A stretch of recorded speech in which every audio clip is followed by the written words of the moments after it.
네, 이번 시간에는 펀드 법규 관련해서 배우도록 하겠습니다. 펀드 법규는 그 시험에서 10문제가 나오는데요. 어떻게 보면은 펀드 투자 권유 대행이 시험에서 가장 중요한 부분이라고 할 수가 있습니다. 그리고 펀드 법규 부분을 많이 알면은 직무윤리나 다른 부분도 조금 쉽게 점수를 획득할 수 있는 부분이 있거든요. 그래서 내용 자체는 어렵지가 않은데 법적인 용어들이 많이 나오기 때문에 여러분들이 사실은 그것 때문에 어려울 수는 있겠습니다. 그래서 제가 강의 진행하면서 좀 어려운 부분을 좀 풀어가면서 강의를 진행하도록 하겠습니다. 교재 158페이지 펀드의 개념과 역사부터 시작하도록 하겠습니다. 투자 펀드의 개념. 펀드라는 거 뭐 우리가 주로 많이 쓰는데 도대체 어떤 것이 펀드라고 하느냐? 우리는 보통 과거 한 20, 30년, 4, 50년 동안은 예금을 주로 하면서 돈을 모았는데 이제 금리가 점점 낮아지고 하면서 이제 펀드에 관심을 갖기 시작했죠. 그래서 이미 몇 천만 개의 벌써 펀드 계좌가 생겼고요. 보통 한 가구에 한 세 계좌 이상의 펀드 계좌가 있다고 합니다. 그러니까 굉장히 많은 거죠. 투자펀드의 개념 한번 보겠습니다. 투자펀드는 다수의 투자자로부터 자금을 모아 증권 등 자산에 투자하고 그 수익을 투자 지분에 따라 투자자에게 배분하는 집단적, 간접적 투자 제도이다. 개념은 별로 중요하지 않습니다. 이런 거라는 것만 알아두시면 되겠고요. 조금 중요한 게 뭐냐면은 그 다음 160페이지에 나와 있는 투자펀드의 특징. 투자펀드는 어떤 특징을 갖고 있냐? 일단 집단성이 있다. 펀드는 한 사람이 투자하는 게 아니라 굉장히 여러 사람, 적게는 50명 이상, 많게는 수만 명이 가입을 합니다. 그래서 집단성이 있고요. 간접성, 자기가 직접 투자하는 게 아니라 펀드 매니저라는 전문가를 통해서 투자하도록 하고 투자한 수익을 배분받는 형태이기 때문에 직접 투자가 아니라 간접 투자라고 해서 간접성을 갖고 있고요. 그다음 실적 배당, 투자해서 이익 난 거에 대해서는 배당받고 그다음에 또 손실이 나면은 배당을 못 받고 이런 실적 배당 상품이고요. 그다음 투자자가 평등하다. 이것은 뭐 보통 금융투자 상품이 다 똑같은 얘기고. 그다음 펀드 자산을 분리하고 있다. 그래서 펀드 자산 운용사의 고유 자산도 있을 거 아니에요. 그 고유 자산과 펀드 자산은 법적으로 분리해서 관리되도록 그 법으로 규제하고 있습니다. 그래서 이런 특징들이 있다. 어려운 거 아니니까 한번 눈여겨 보시고요. 다음 투자펀드의 분류는 법적 형태에 따른 분류, 뭐 운영 구조에 따른 분류가 있는데 일단은 법적 형태에 따른 분류는 꼭 좀 기억하셨으면 좋겠습니다. 펀드를 법적 형태에 따라서 신탁형, 그다음 회사형,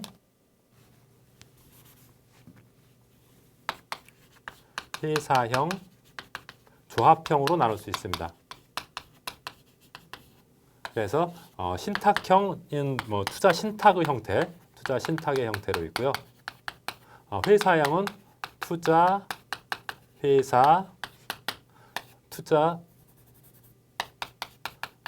합자회사, 투자 유한회사,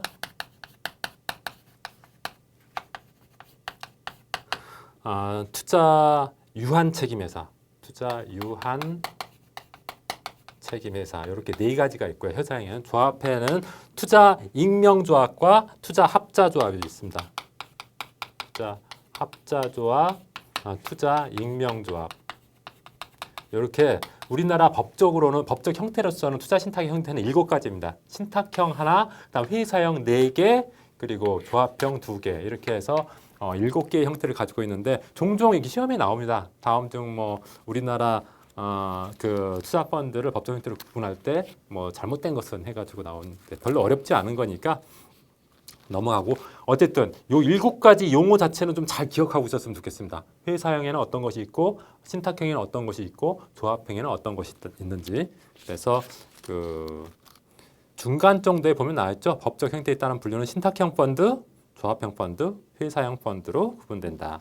이것은 조금 줄쳐서 기억하시고요.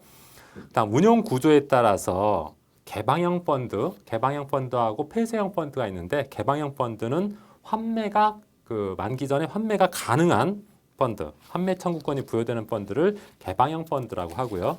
그다음에 그 환매를 그 만기가 되기 전에는 허용하지 않는 펀드를 폐쇄형 펀드, 다음 페이지 162페이지에 나와 있습니다. 폐쇄형 펀드라고 합니다. 개념 정도만 알아두시면 됩니다. 이것은. 그다음에 투자자 수에 따라서 공모펀드와 사모펀드로 구분됩니다. 공모펀드는 투자자 수가 50인 이상인 경우에는 공모펀드, 그다음 50인 미만, 49인 이하인 경우에는 사모펀드라고 합니다. 그다음에 투자 지역에 따라서 국내에 투자는 내국 펀드, 그다음 외국에서 투자는 외국 펀드로 구분됩니다. 그리고 그 다음 페이지 보면 우리나라 투자 펀드에 대한 규제 체계가 나와 있는데요. 우리나라 투자 펀드는 어떤 규제 체계가 있냐면은 가장 위에가 자본시장법, 법률이죠. 자본시장법이 있고요. 법률의 주의죠. 법률. 우리나라에서 법칙의 제일 상위가 헌법이죠. 그다음 법률이잖아요. 자본시장법은 법률에 해당하고. 그다음 자본시장법 밑에 자본시장법 시행령이 있고요. 자본시장법 시행령 밑에 자본시장법 시행규칙. 그리고 그 다음에 이제 규정 같은 게 있습니다. 금융위 규정, 뭐 예를 들어서 협회 규정, 뭐 거래소 규정, 뭐 이런 규정도 있습니다. 요런 체계로, 그러니까 최상위법은 자본시장법이고 그 밑에 시행령, 시행규칙이 있고 그다음에 금융위 규정, 협회 규정, 거래소 규정 이런 식으로 그 체계가 돼 있습니다. 그 정도만 돼 있다는 것만 아시고 구체적으로는 아실 필요 없습니다. 그리고 165페이지 집합투자기구, 여기서부터가 이제 진짜 중요합니다. 시험에도 잘 나오고요. 여러분들이 꼭 개념 같은 것들 기억해야 됩니다. 집합투자기구란 말이 굉장히 많이 나옵니다. 집합투자기구. 집합투자기구란 말도 나오고 집합투자증권이란 말도 많이 나오고 뭐 수익증권이란 말도 많이 나오고 투자신탁이란 말도 많이 나오고 여러분들이 대부분 생소한 말이죠. 뭐 이런 말, 투자회사란 말도 나오고 이런 말들이 나오는데 이것은 여러분들은 다 그냥 요거라고 생각하시면 돼요. 펀드다. 그냥 펀드. 이런 말 나오면 이거 펀드. 집합투자기구는 그럼 펀드는 이렇게 생각하시면 돼요. 이것은 법적인 용어예요. 이런 단어들은. 근데 우리가 실제로 저도 금융기관에 다녔지만은 금융기관에서 집합투자기구 이런 말 절대 안 씁니다. 시험 볼 때만 씁니다. 시험 볼 때 쓰고 집합투자기구, 집합투자증권, 수익증권, 투자신탁, 투자회사 이거 다 펀드예요. 우리는 실제로 펀드라고 이런 말을 하나로 그냥 얘기하지 이렇게 따로따로 얘기 안 해요. 단지 법적인 용어로서 보는 관점에 따라서 용어가 달라질 뿐이지 실체는 다 펀드입니다. 실체는. 그러니까 법적 형태에 따라서 뭐 예를 들어서 투자신탁이나 투자회사라고 표현하고 펀드를, 그 다음에 증권의 종류로 보면은 수익증권, 펀드를 수익증권이라고 표현하고 펀드를, 그 다음에 법적인 그 자본시장법에서는 그것을 집합투자기구나 집합투자증권이라고 표현한다고요. 그러니까 이 보는 사람 입장에서 제일 처음에 보는 사람 입장에는 굉장히 말이 어려운데 집합투자기구, 뭐 수익증권, 투자신탁 이건 전부 다 펀드다 이렇게 알고 계시면 돼요. 이것을 제대로 모르시면 이 말들이 되게 어려워요. 그 다음에 165페이지 집합투자의 정의 한번 보겠습니다. 아주 중요합니다. 집합투자라는 게 뭐냐. 집합투자란 말이 굉장히 많이 나오는데 그래서 이 집합투자의 의미가 뭐냐. 집합투자의 정의에 대해서 나오는데 정의와 관련돼서 5가지를 알고 있어야 돼. 아주 그 중요한 문제입니다. 첫 번째, 집합투자가 되려면은 일단은 투자자가 2인 이상한테 판매가 돼야 돼. 2인 이상한테 판매가 돼야 돼. 판매가 일단은 최소한 그러니까 투자자가 2명은 돼야 된다는 거예요. 투자자가 1명인 펀드는 없습니다. 투자자가 최소한 2명은 돼야지 그래도 펀드라고 하는 거죠.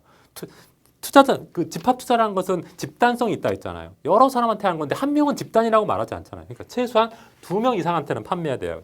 그다음 집합 운용이 돼야 돼. 집합 운용이란 게 뭐예요? 여러 사람의 돈을 다 모아가지고 집합이 모은다는 의미잖아요. 모아서 돈을 어떤 사람은 1,000만 원, 어떤 사람은 100만 원 낸 사람, 어떤 사람은 1억 넣은 거 이걸 다 모아가지고 만약에 100억이 됐다면 100억을 운용하는 거죠. 100억을. 그래서 집합 운용 해야 되고요. 그 다음에 그 펀드의 투자자로부터 일상적 운용 지시를 받지 않아야 돼. 운용 지시를 안 받아야 돼. 왜? 집합 투자라. 펀드라는 것은 간접성 있잖아요. 전문가한테 대신해서 투자를 맡기는 거지. 투자 지시를 하는 게 아니에요.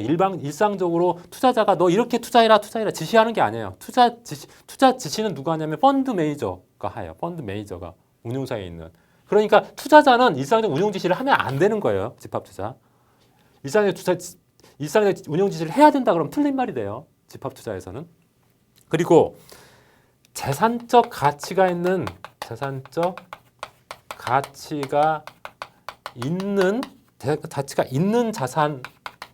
자산을 운용해야 돼. 재산적 가치가 있는 자산을 운용한다는 것은 재산 취득하고 처분하고 그 밖의 조치를 하는 그런 것. 재산적 가치가 있는 자산에 운용하는 거예요. 되게 그러니까 운용 범위가 넓어요. 재산적 가치가 있으면 어떤 것이랑 다 투자할 수 있다는 거예요. 범위가 굉장히 넓어졌어요. 자본시장법 때문에. 그 다음에 운용 결과가 누구한테 기속되겠어요? 투자자한테 기속된다. 요 5가지 요건을 갖춰야지 비로소 집합투자라고 하는 겁니다. 집합투자의 개념에 대해서 꼭 기억하시기 바랍니다. 그 다음 페이지 166페이지 한번 보도록 하겠습니다. 166페이지 무인가 영업행위 금지. 집합투자업 인가를 받지 않은 그런 사람들은 집합투자업을 영위할 수 없다. 당연한 얘기고요. 다음 집합투자기구의 개념. 집합투자기구가 뭐라 했죠? 펀드라고 했습니다. 펀드. 그냥 집합투자기구 나오면 여러분들은 그냥 펀드라고 생각하시면 돼요.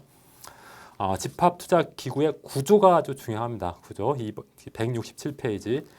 집합투자기구에서 가장 많이 실제로 판매되는 게 투자신탁이 가장 많이 판매돼요.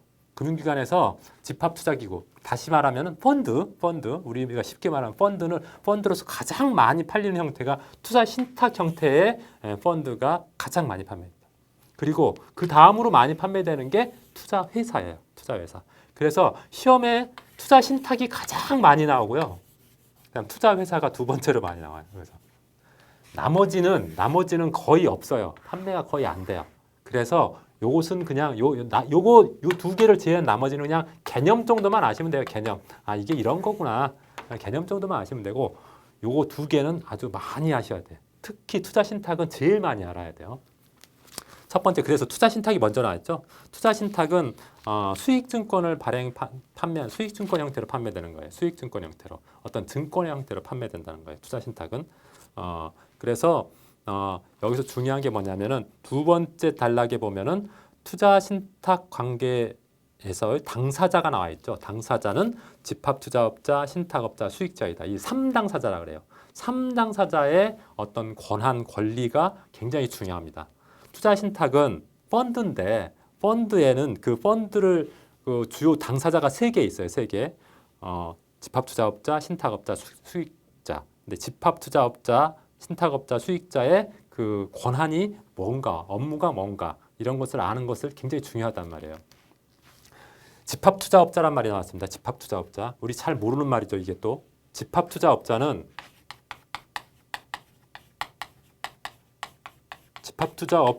업자하고 그 다음에 신탁업자, 3당사자가 신탁업자, 수익자라고 했는데 이건 법적인 용어예요. 집합투자업자는 우리가 평상시에 알고 있는 용어로 쓰는 뭐냐면은 펀드 운용하는 회사, 펀드 운용사. 우리 펀드 가입하면은 그 펀드를 수익나게 운용해주는 회사가 있잖아요.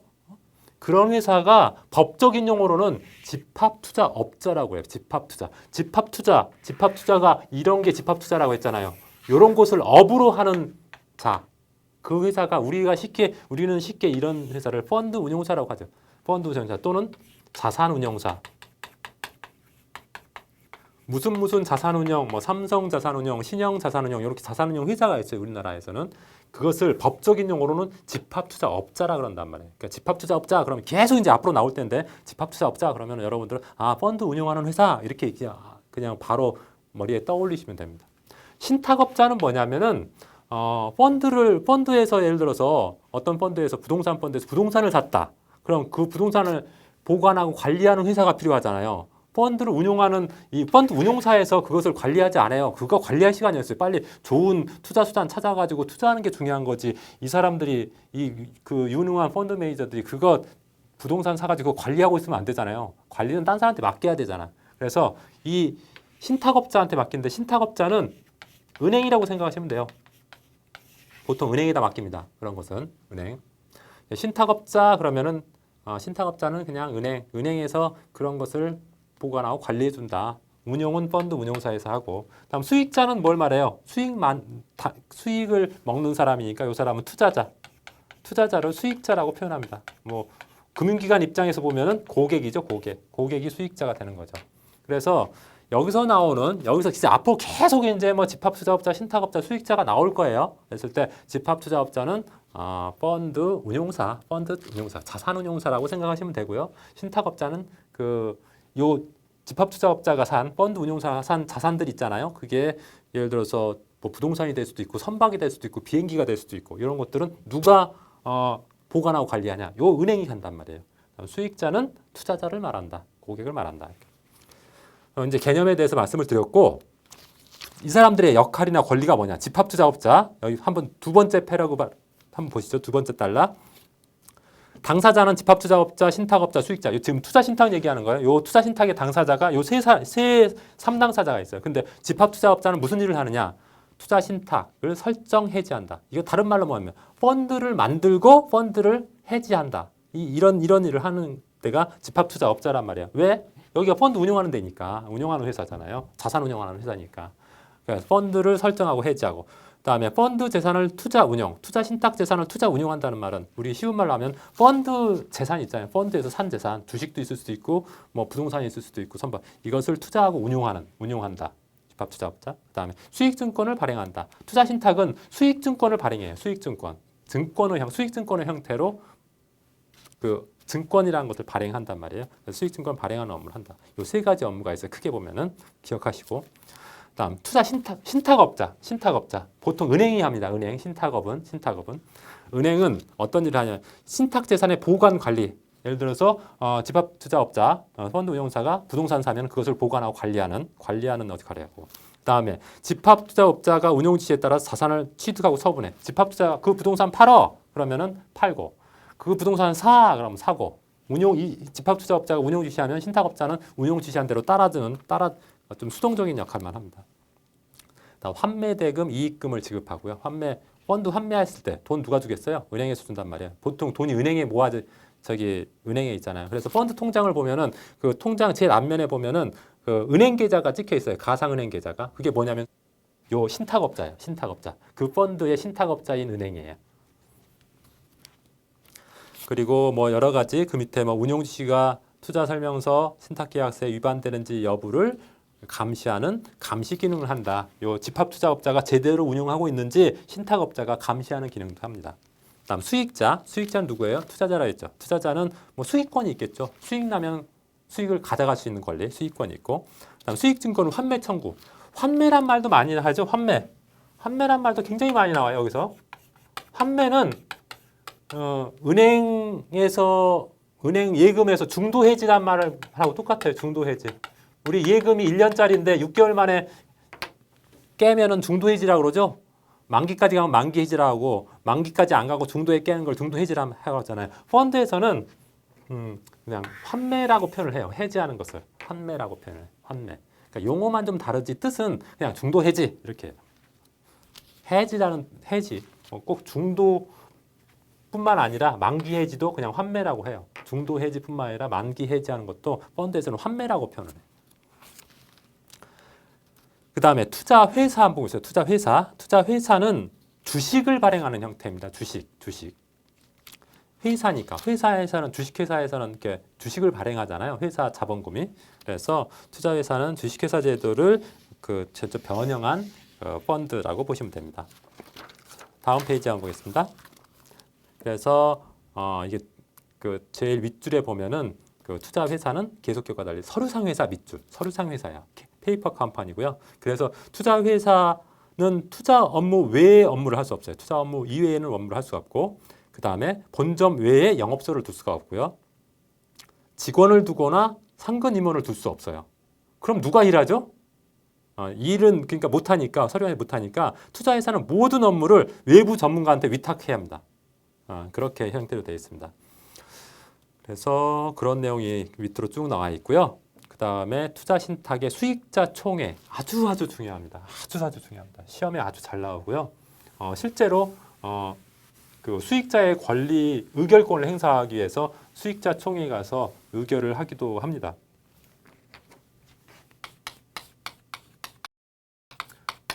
수익자 총회는 어디에 있는 제도예요? 투자 신탁에 있는 제도. 투자 신탁. 투자 신탁이 펀드에서 제일 많은 형태라고 했죠. 투자 신탁의 기관이 수익자 총회입니다. 기관이.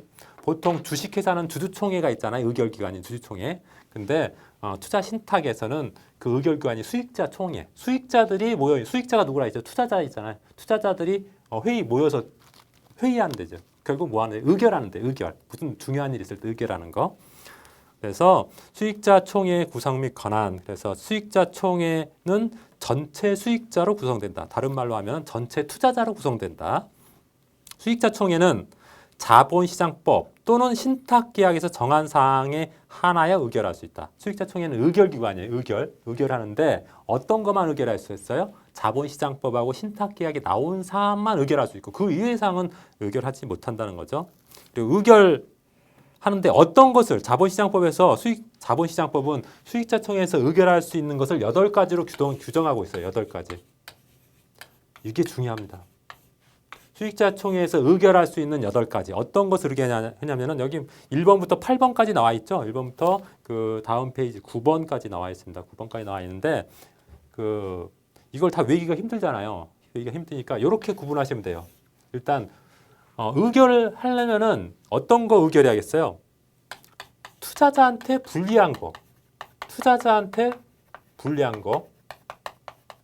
이런 거 수익자 총회에서 의결해야겠죠. 불리한 거 하려고 하면 못하게 해야 되잖아요. 여기 투자자들이 모여서. 그래서 이런 거 반드시 의결해야 되고요. 그 다음에 아주 중대한 변경사항 이런 것들은 반드시 의결을 해야 돼.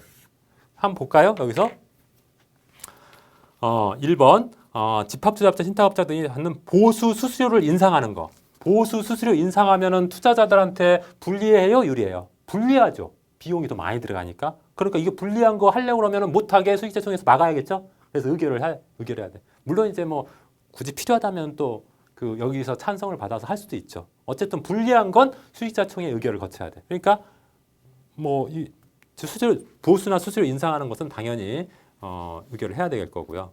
근데 보수 수수료를 인하한다. 그랬을 때는 수익자 총회 의결할 필요 있어요, 없어요? 없죠.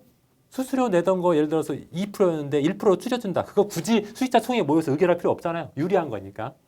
그래서 1번은 당연히 의결해야 되고, 그다음 신탁업자의 변경. 신탁업자가 누구예요? 은행이잖아요. 은행에서 부동산도 보관하고 주식도 보관하고 예를 들어서 선박도 보관하는데 그 회사가 변경되면 당연히 중요한 거잖아요. 그러니까 중대한 변경이니까 반드시 집어넣어야 되고 의결 사항에. 그다음에 신탁 계약 기간 변경. 신탁 계약 기간을 5년인 것을 50년으로 바꾼다. 그러면은 어떻게 됐어요? 불리하잖아요. 중대한 변경이잖아요. 그래서 이런 경우도 의결을 해야 되고. 그다음에 투자 신탁 종류를 변경하는 거. 예를 들어 주식형 펀드를 채권형 펀드로 바꾼다든지 채권형 펀드를 주식형 펀드로 바꾼다든지 이게 굉장히 중요한 변경이잖아요. 이런 것도 당연히 해야 될 거고. 다음 주된 투자 자산의 변경. 예를 들어서 주된 투자 자산이 부동산이었는데 그것을 주식으로 바꾼다. 이런 것도 굉장히 중요한 상황이니까 수익자 총회 의결을 받아야 되고. 다음 투자 대상 자산의 한도 변경. 예를 들어서 투자 자산 한도를 예를 들어 10%였는데 50%로 바꾼다. 주식 투자 비중 10%로 했는데 50%로 바꾼다. 이런 경우는 또 굉장히 불리해 줄 수 있죠. 중대한 변경이죠. 그래서 해당이 되고. 그 다음에 집합투자업자의 변경. 집합투자업자가 누구예요? 펀드 운영하는 회사야. 펀드 운영하는 회사가 변경되는 굉장히 중요한 변경이죠. 이런 것들은 또 반드시 수익자 총회를 요하고.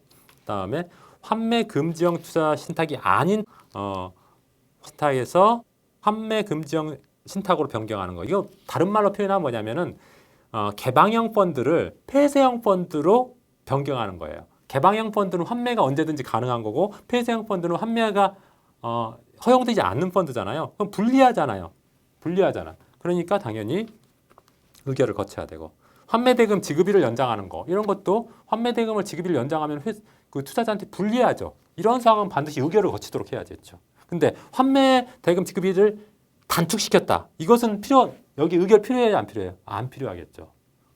그래서 요 기준을 여기다가 두고 한번 보시면은 투자 수익자 총액 요거 9가지를 다 외지 않으셔도 좀 이해를 하실 수 있을 겁니다. 다음 2번 수익자 총회 소집 및 운영 한번 보겠습니다. 수익자 총회는 누가 소집하냐? 이런 투자자들의 이런 수익자 총회는 누가 소집? 원칙적으로 집합투자업자가 소집합니다. 집합투자업자 누구라 했죠? 펀드를 운영하는 회사가 집합투자업자였죠. 집합투자업자가 소집을 하는데 이 사람이 만약에 이 사람 외에도 신탁업자 또는 수익증권 총자수의 5% 이상을 보유하고 있는 수익자도 소집할 수 있습니다. 그것도 아주 알아두시고요. 그리고 그 밑에서 한 두 번째 패러그래프 수입자 총회를 소집하는 경우 각 수익자에 대해 총회일의 2주 전에 서면으로 총회 소집을 통지해야겠죠. 그리고 소집 통지는 실질 수익자 명부에 기재된 자에 한해서 가능하게 됩니다. 그다음 세 번째 수익자 총회 의결. 의결은 어떻게 하느냐? 수익자 총회에서 의결하는 것은 두 가지가 있는데요. 두 가지 자본시장법에서 정하는 의결 사항이 있고 신탁계약에서 정하는 의결 방법이 있습니다. 자본시장법에서 정한 사항을 의결할 때는 요런 거 그러니까 요런 거 아까 8가지가 아니라 죄송합니다. 9가지가 있다고 했는데 9가지 조금 전에 얘기했던 9가지는 불리한 거나 중대한 변경 요것은 자본시장법에서 정하고 있거든요. 이런 것은 어떻게 해야 되냐면은 출석자 과반수 이거 꼭 기억하고 계셔야 됩니다. 어떻게 의결하면 출석자 과반수 그리고 그 총좌수의 4분의 1 이상 찬성하면은 의결이 되는 거예요. 근데 요것을 지키지 못하면은 결국 부결돼서 안 되는 거죠. 신탁계약에서 정한 것은 출석자 과반수 플러스 총좌수의 5분의 1 이상 찬성하면은 결의가 되는 겁니다. 그래서 요 비중 조금 기억해 두시기 바랍니다. 자본시장법에 의한 건 출석자 과반수 플러스 총자수 4분의 1 이상 찬성해야지 결의가 되는 거고요. 의결이 되는 거고요. 신탁계약에서 정한 사항은 출석자 중에 과반수가 찬성하고 그다음에 총자수의 5분의 1 이상이 찬성하면은 의결이 된다. 기억하시기 바랍니다.